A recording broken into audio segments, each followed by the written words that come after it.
The greatest. That's awesome. What's up, Honey Badger Nation? Oh, man, thank you guys for tuning in to another who knows what is going to happen episode of Q&A, Agent Attraction with Mr. Puerto Rico and Albie Stasek from the land. What's happening, fellas? What's up? What's happening? Good afternoon or good morning. We're about to have some of that Puerto Rico weather up here. It's supposed to be breaking 90 degrees in the land. So I put my shirt on to There you go. commemorate it. Send some sunshine our way, man. It's dark and cloudy and gloomy here. So feel like kind of got some land weather going on. Oh, so Albie, man, what a success for the Bankers Cup, huh? Oh man, yeah. That's that the positive focus from last week was definitely the Bankers Cup. And hats off to Chris Wendt, who just relentlessly would not give up on it, because most would have. It was supposed to be last year.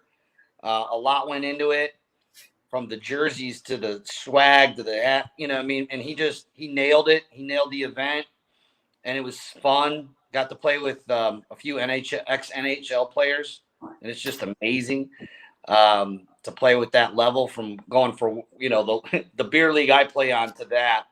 And the fans loved it, and we raised $15,000 for the saw that. And it's not easy to just raise $15,000 for a charity for a one night event that lasted like a couple hours. So it was good. Real good. And kudos as well for you guys hanging in there, because I remember when we were in Cleveland in January of 20, before pandemic and everything kind of shut down, Chris was really pumping it. You guys were pumping it up then as well.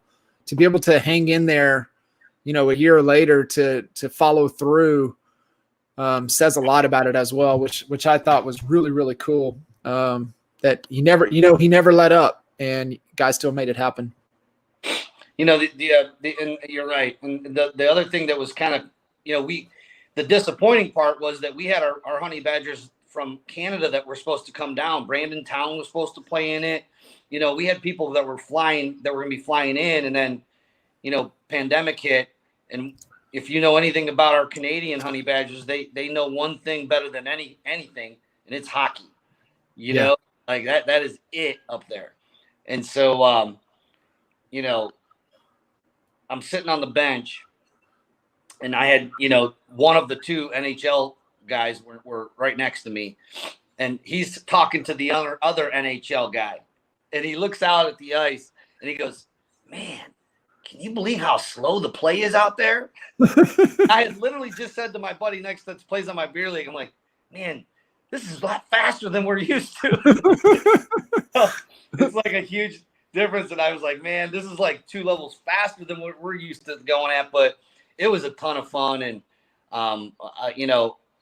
what would be really cool is if some Honey Badgers that, in other areas wanted to bring something like we did with, kind of rock and rescue. I know a lot of people wanted to take that idea and run with it. It is a great way of bringing agents from all other brokerages, and even brokerage world and everything together for a great cause. It brings everybody together. Joel ended up getting, I think he said 2 or 3 calls from people that attended that event that were, "Hey man, I saw you guys out there. You guys put a great event on." Because EXP and Stasek Group was so involved in it, it looked like we put it on when we didn't. And Joel ended up getting like 2 or 3 people interested in EXP wanting to have a conversation just because, we did the event. So Love that. That's awesome. Appreciate you guys tuning in. Any questions, comments, things that you guys have, throw it in the comments, and we'll dive a little bit deeper. But I think that's kind of the question. I would love to get some feedback from both of you on around, because last time we chatted, it was, biggest takeaways coming out of Scottsdale, and it's like, man, events, focus on events. And so kind of any additional thought from you guys from an event perspective? Had a couple of weeks to kind of marinate on it. Anything else that's kind of top of mind event wise?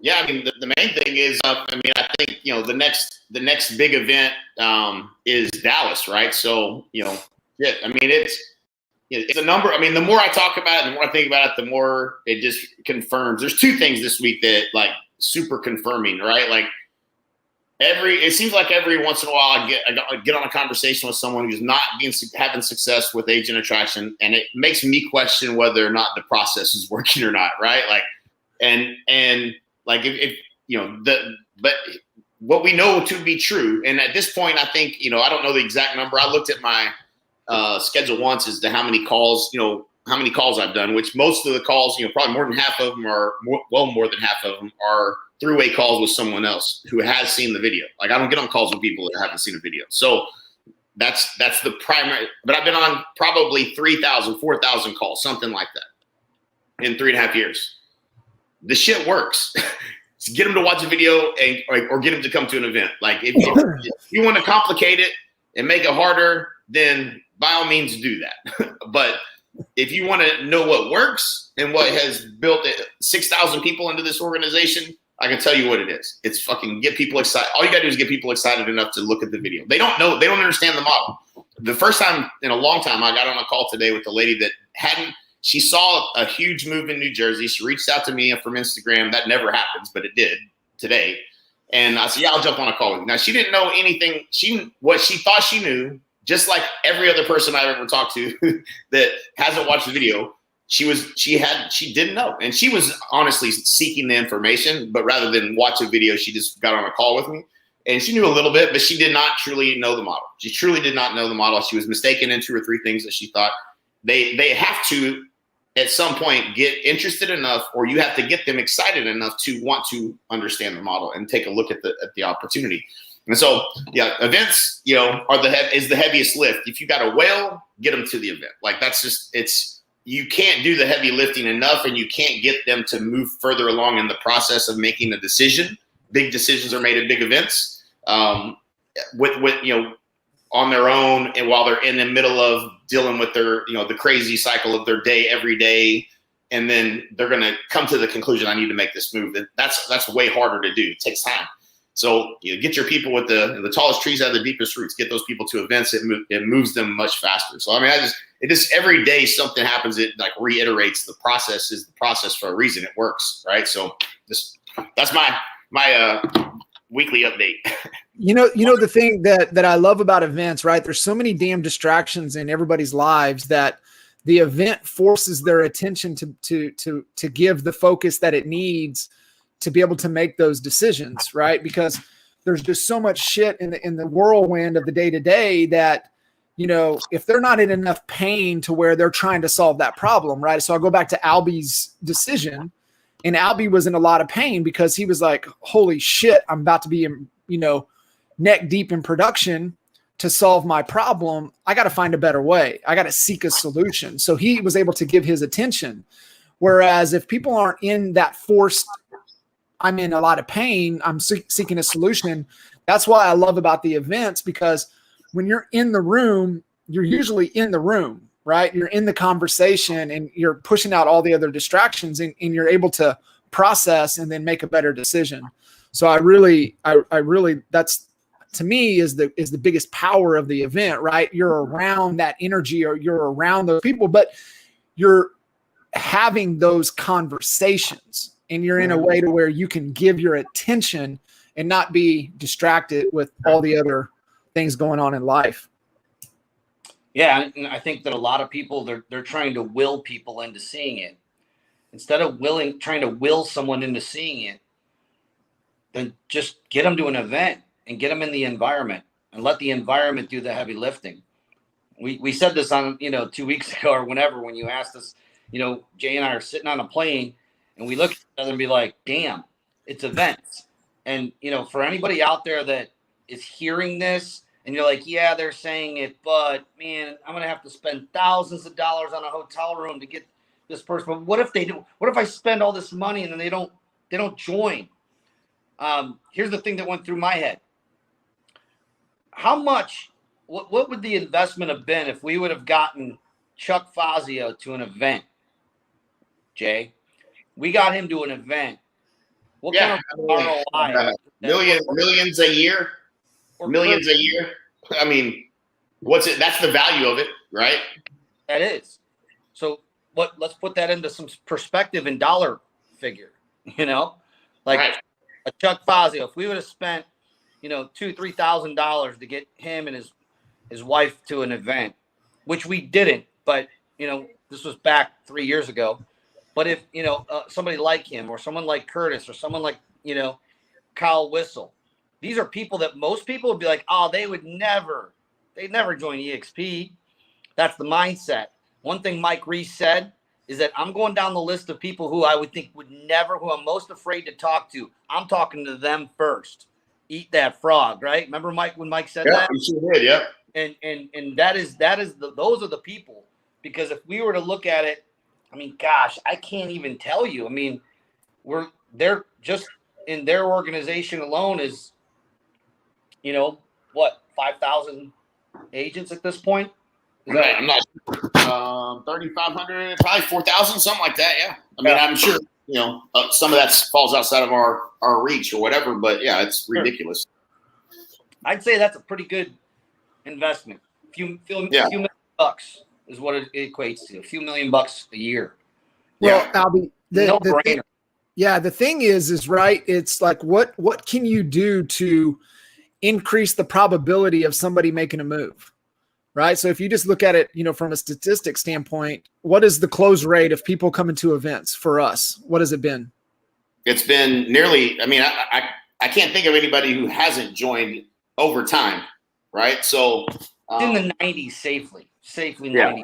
What else can you do to influence somebody to make a decision, to make a move that has a higher probability than that? No. I don't know of anything. I don't know of anything close.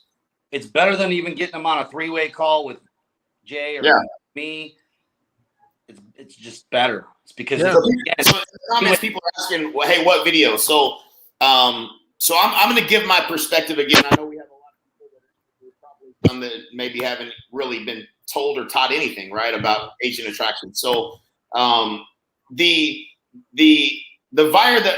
video that I believe in, first of all, you can go to jkinder.com and it's on that page and you can download it. Probably there's some kind of tool that you can use in the internet that'll download it and use it or whatever. If you need it, we can give it to you. It's also in Expert Mentors. It's also in CRM Grow. Those are the 2 CRMs that allow you to send a video and track whether or not somebody watched it or not, which is a critical component. The reason that I like the One Big Fire video is because it's not all about EXP. It starts off, it's how to double your real estate business, how to add a new passive income stream to your business, and create an exit strategy by partnering with us without ever having to pay for coaching, training, or technology ever again. That is the principally what the content is. So you're not trying to get somebody to watch an EXP video. I find that very difficult. So maybe everybody's having different luck with that. But I feel like it's way harder to get somebody interested and excited to watch a video about EXP. And it's way easier to get them to watch a video about partnering with some of the top agents in the world without ever having to pay for coaching, training, or technology ever again. I believe that's a lot easier. So that's why I like that video. I believe it pitches the group and it pitches the additional value that we bring to the table, which is more important than ever now because we're also competing against other groups, right? So, leverage the power of the group. So people don't go, talk to somebody else and get recruited by somebody else in the EXP. So like that's what I would recommend. If you don't have an Expert Mentors account or you don't have a CRM Grow account, then you can, send them to the page that, send them to my page. If you don't have, a website, if you want a website like ours, Nick Krim is who built my agent attraction page. It's pennies for him to do one for you. So you can have one duplicated just like that. You can drive people to that if you wanted to, whatever. But that's where you get the video. I just wanted to answer that for a couple people that were asking. I thinking back too, right? So think about us. I remember sitting in Dallas and Mike forwarded over a video that Chris Waters had kind of screen recorded.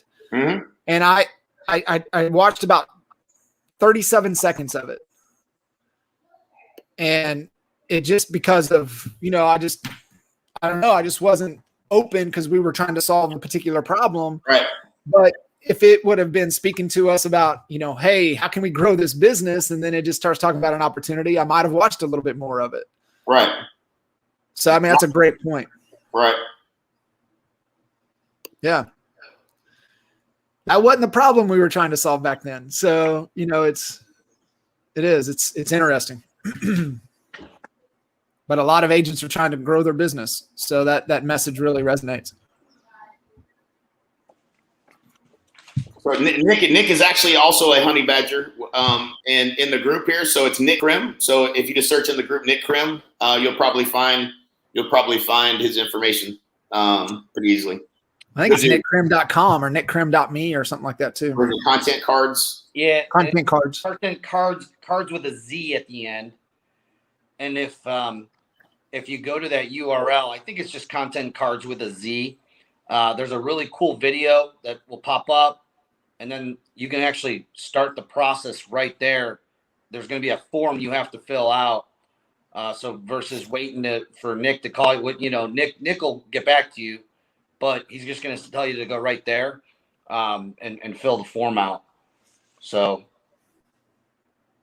yeah, we're getting somebody set up that's going to be doing an interview with me. If you're doing any interviews with people, for like a podcast, or you're doing your video interviews for YouTube or whatever, you're going to want a place to send people to.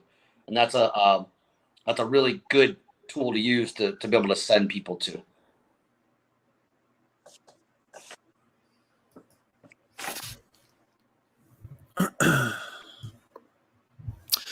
So Juan's asking, somebody that's, making a commitment to creating content, what would you say topic wise and what to focus on? Yeah, I mean, there's a couple ways to think about it. I think, what can you effectively teach a real estate agent? First of all, I think you start where you should always start is who's your target audience, right? So decide who your target audience is. Who are you trying to attract? If you're going to be creating content to share with real estate agents, are you looking for new agents? Are you looking for cappers? Are you looking for brokers and independents and teams? So identify who your target market is. That's where you start. And then the simplest way I think about creating content or really any product that we've ever created to sell to real estate agents is you try to figure out what's their biggest problem.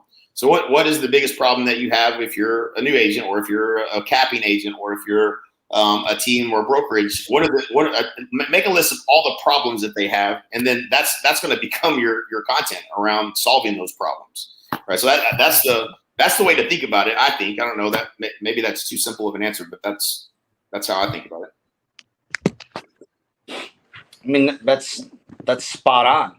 Thank you, Brian Melton, for posting that. For some reason, we can't. I know why. I think that StreamYard doesn't let us post in the group while we're on the back end here. So thank you for posting that. Yeah, I think you nailed it, man. Keep it simple, right? Who's the audience and what's their problem, and create content that speaks to their problem. And Marcus Sheridan wrote a good book called "They Ask You Answer," and it was all around. He had a pool company, and he instead of getting frustrated when people were asking questions, he cherished it because he started creating content that answered those questions. And so if somebody's asking you a question that's your target audience, you should get excited about it, because that's a great piece of content for you to create. So it's just kind of that philosophy, right? So knowing who your audience is, just like Jay said, somebody in the early stages of their career that's doing, maybe 1.5 to 2 transactions a month, they have different problems they're trying to solve than a broker owner, independent, somebody that owns a franchise. They have different problems. So you got to be clear on who your audience is and what their problems are. Jay, correct me if I'm wrong, but I believe that the marketing term we use is called stacking your ammo. So someone asked, I think it was Juan, said, how do you come up with the topics? So exactly what John just said is how you come up with the topics, and the exercise is stacking your ammo, is sitting down and just brainstorming all of those things and stack and make your list, and you'll never run out of things to talk about. and also keep your eye on Inman News and what's relevant, what's going on that's relevant right now, that appeals to that target audience, that's relevant to that target audience, and then just keep stacking it. And I would, keep the newest relevant stuff, right at the top of that list, using keywords. Keep in mind writing real good hooks to grab that attention. Should be key there. Another easy little hack is if there's topics that you don't feel comfortable teaching on, number one, do your research, right? So like just go try to see who else is teaching people how to solve that problem and copy. Okay, so like find somebody that is teaching it and take that, send it to rev.com, have them take that video and turn it into a document, and then now you have your outline for your own. Just spin it, add your feel to it, whatever. But you can teach someone else's content. That's another little hack. Or interviews. Interviews is the easiest. Interviews is the best hack ever, right? Like, guess what? It's a good interview. Whoever you're interviewing, right? Like the content is the person that has solved that problem, right? So, many of the honey badgers we have in here have been on lots of interviews. We know that works, and it works for everybody because they get some screen time in front of your audience, and you're getting to add value to your audience on a consistent basis. So those are all good ways to do it. Yeah, great little hack there. For sure. Send it where? I think Jay, you just referenced rev.com. Rev.com. Yeah, rev.com. Yeah, rev.com is just a transcription service. There's probably other ones. That's the one we use. But it's you can send a link to a video to rev.com, and they'll have it transcribed the same day usually. Yep. I do believe that's how we decoded Brent Go's video and created our very first EXP Explained. We used rev.com, and then we followed it out. Yeah, we did. Transcribe the whole thing. Speaking of doing an interview on a topic that that I'm not an expert in, but I want to learn more about, and I think a lot of our agents want to learn more about. Heads up, I think it's Friday. I have it scheduled. I'll try to go live right in the Honey Badger group. I'm interviewing a Honey Badger named Garth Schultes. I don't know. I apologize. In Colorado? What's that? Is he in Colorado? Durango? Yeah. Yeah. Bad dude, man. Knows his stuff inside and out when it comes to acquiring multifamily apartment buildings with no money down. And as soon as you hear that, you think to myself, okay, this could be weird. No, this guy's got it dialed in. It's because you're a real estate agent with commissions. It does require you to find off-market properties to do it. And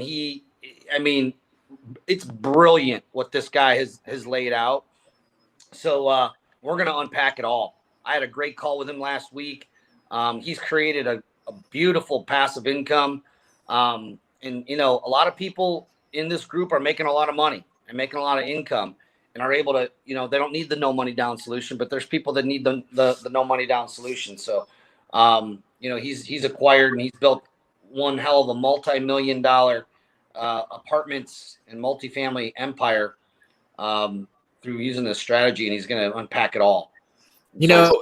Al, there's one thing too. Even if you do have money, there's other solutions to where you don't have to spend your own money to make deals work.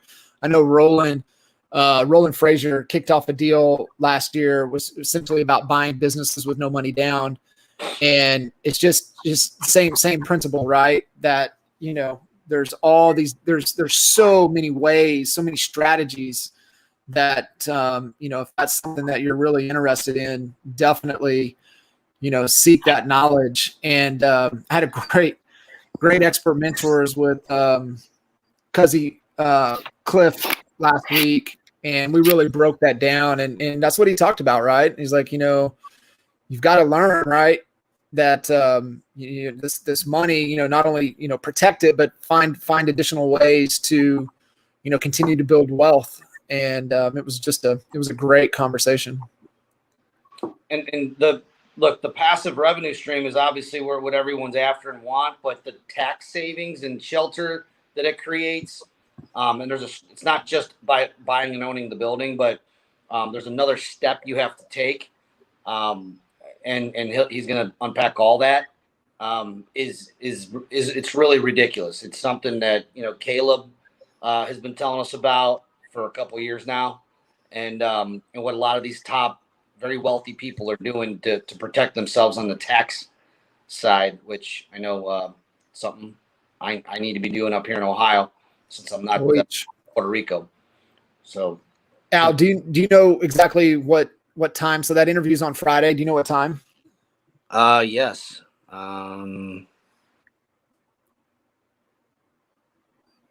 It's upside down, ain't it? It's upside. I mean, he's there, but it's a little blurry. What does it say? Logan Paul. My homie, my neighbor, texted me. What is he? Is he looking for a sparring partner? No, he got sparred pretty good. It looked like he got a black eye. He was on ESPN today. Was he? Yeah. Nice. Pretty impressive, actually. It's gonna be one hell of an event, that's for sure. I'll look for when the time is and I'll post it. Okay. Josh. Cool. I'll post it up here early.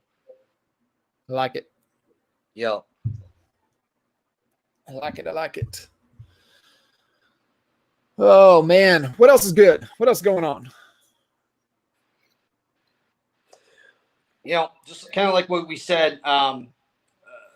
We went ahead and went all in and booked 20 rooms for 20 people. I already have 4 yeses right now. Just at this point trying to confirm it. But an agent reached out to me that was trying to book 10 rooms, and they said that it was sold out. I don't think that's the case. We went directly to James. So either reach out to me if you're looking to book a room block like what we did, or just reach out to James Stroop directly, because I think that's where Holly where she went ahead and booked ours was through him. I can't believe that the what's the name of the venue that this thing's being held at? The Gaylord Texan is not going to sell out. I can assure you. Yeah, There's no such thing. Place is humongo. Yeah, can't be sold out. Yep. Maybe the room block was sold out. Maybe that's possible. Yeah, that is possible. Which brings us to our next thing. If you guys listening and can't make it, unfortunately, to that event, I believe that this is going to be the best. And I've been throwing this out there, and because I truly believe it's going to be the best real estate event that I've ever attended, and that most people will have ever attended. I believe that. Mm-hmm. And they got some other little surprises and tricks up their sleeves that they're going to be revealing here pretty soon that they didn't even tell me about when I was hanging with them down in Arizona. But if you can't make it, make sure that you're booking, because we're almost sold out for the mastermind. And that's another thing. Get a big fish. Don't, I wouldn't spend and invest the money on, a small fish to get them. Bring your big whale. Get your whales to the mastermind in St. Thomas. Yeah. It's going to be our best mastermind. I know that just based upon what I know and what we got lined up. But, that should be everybody's focus. What's the next events? What do we have on the horizon, and who am I getting there? Yes, sir. Got Gove in August, got us in September, and then EXPCon in November, right? Yeah.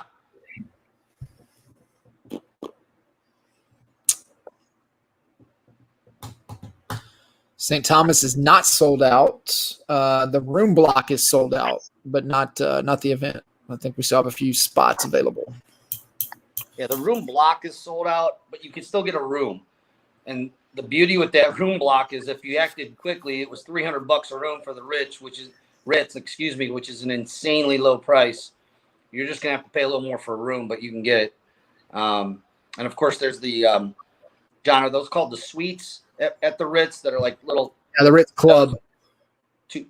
Ritz Club. Yep. Yeah. Yep. Yeah. Book for St. Thomas. You can get tickets at kinderystasek.com. Yep. Deborah. kinderystasek.com. And those dates for Olivia, the dates are September 27th, 28th. Is that right? Yep. Yeah. It's on the banner floating below. Yes, sir. What else is good?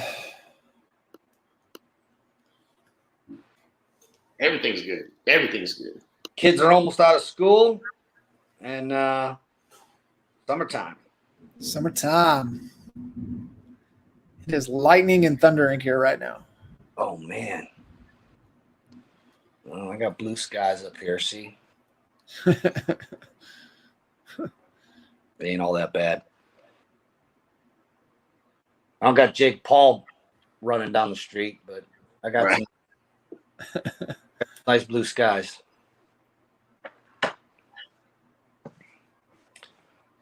Nice. Yeah, I'd say let's wrap it up if we don't got any other questions.